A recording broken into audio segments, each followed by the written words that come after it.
হযরত বেলাল আযান ছেড়ে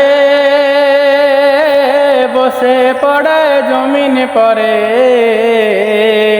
কি হলো আল্লাহ, আওয়াজ নাই গলায়। দয়ার নবীর ওয়াফাত হলো যেদিন মদিনায়। মা ফাতেমা বসে কান্দে অনুরাগে নীরবেতে। হাসান হোসেন চোখের জলে দরিয়া বয়ে যায়। দয়ার নবীর ওয়াফাত হলো যেদিন মদিনায়। ত্রিভুবনে উঠে মাতম কে দেখবি আয়।